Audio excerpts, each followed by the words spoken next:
30 years ago, apartheid ended and Nelson Mandela was voted in as South Africa's first black president, where it seemed like a new era of prosperity was being ushered in for the country.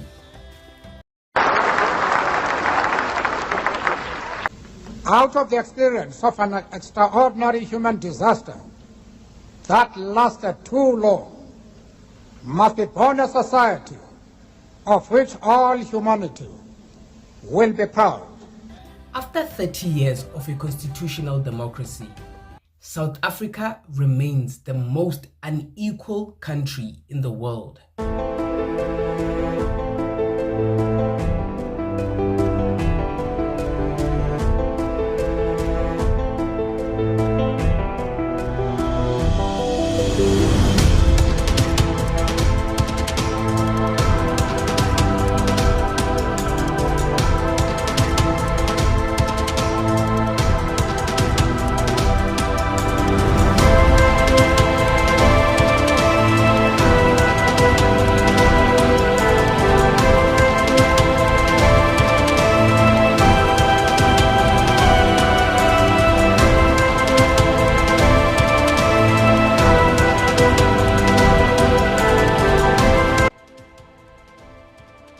In South Africa, 0.001% of the population owns 15% of the national wealth, more than the bottom 90% of the adult population.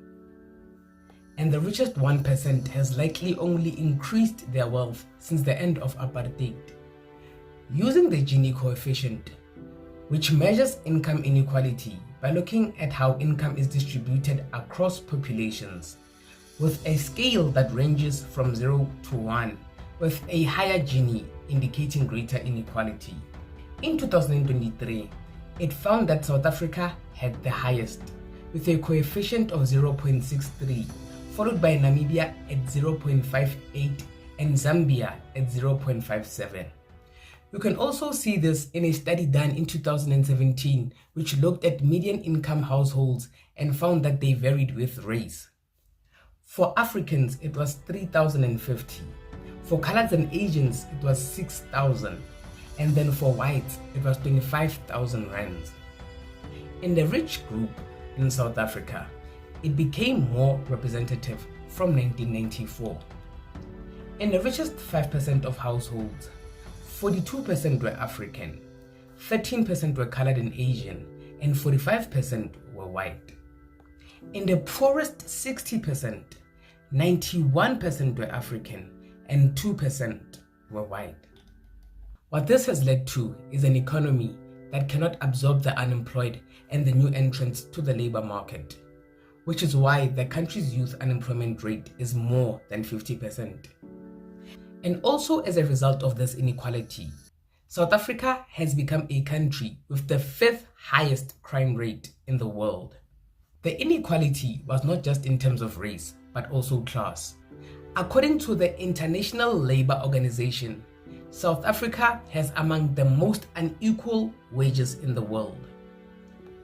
In 2016, an analysis of upper middle class economies found that in other countries, the lowest paid 50% of workers earned a quarter of all wages. In South Africa, they got half of that. 1% of the best paid people outside South Africa received less than 10% of all wage income. In South Africa, their share was close to 20%. And although the elimination of apartheid has helped to create a black upper middle class, its effects are still felt till this day. Under apartheid, the state clamped down on African farmers and urban businesses through restrictions and limiting access to credit.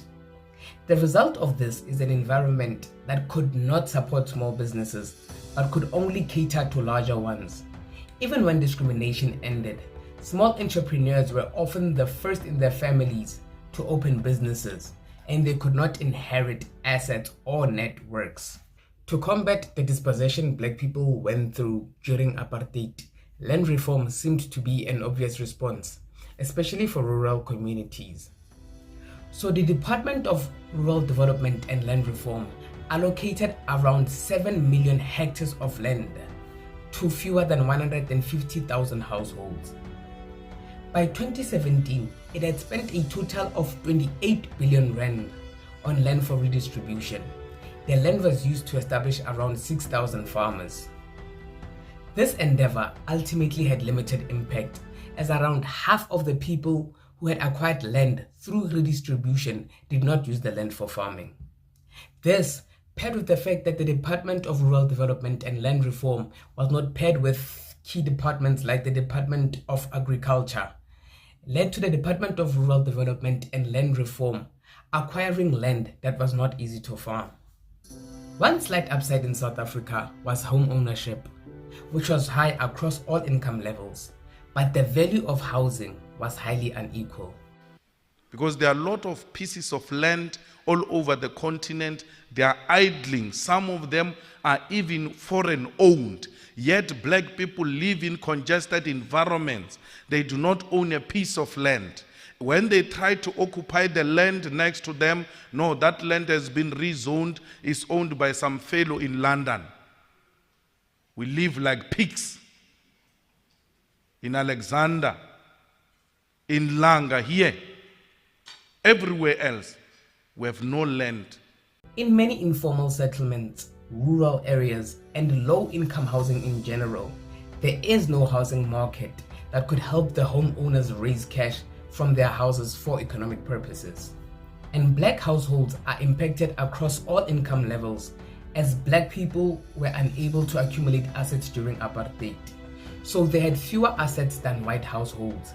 And some of the effect of this is that the low-income households have limited access to quality schools, city centers, and social opportunities in general. These households also suffered from water and electricity supply interruptions. This, after 1994, with the elimination of apartheid, led to rapid migration into urban centers and to provinces like Gauteng, which as the main economic province that has large cities like Johannesburg and Pretoria, has twice the income per capita compared to provinces like Limpopo and the Eastern Cape. As partly a counter to this, programs to create housing like RDP houses were created. Yet this had little economic impact on inequality because of the conditions of the housing and the municipal services that were at a lower level. What is going to happen ka issue ya storage? Re utlwile batho nna re utlwile ka di-toilet le di-factory tse bana ba lwetseng nna re se re ratana ke le tshololo ya doctor family otlhe ka mo ntlong re tsholla re tsholisa ke metsi le di-toilet tse eno ka seke wa bua gore ga di kolomakiwe go ka bua fela vene ya ema o kolopiwa ka matlapa wa tshosetsiyo tha ba re ba le matlong a bona ba tshabile mo a gona sepe se diragalang le di-toilet service delivery especially yona at all. This in turn made it difficult to develop economies by creating and supporting small businesses in these areas. These lower income households also have a limited access to quality schools, which makes it difficult for members to obtain decent work.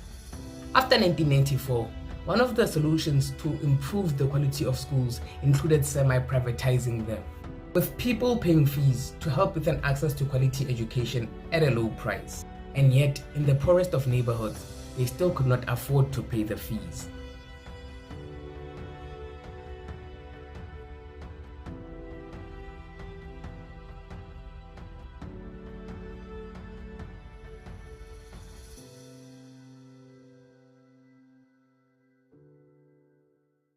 Redistributing income through social grants has helped to a certain degree to lower poverty rates in South Africa, as its poverty rates are lower than its poorer neighbors, but are higher in comparison with countries in other parts of the world with similar levels of GDP per capita.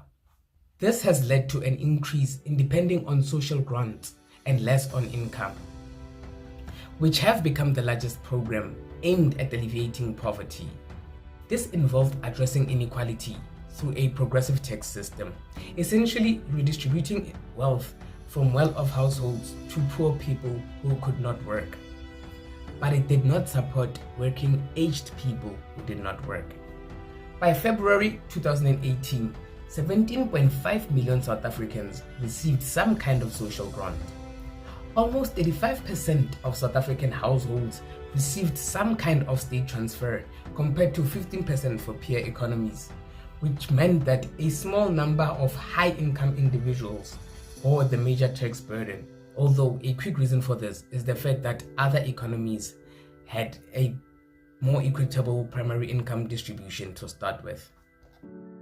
And given high jobless rates, accessing a social pension often spelled the difference between ordinary poverty and destitution.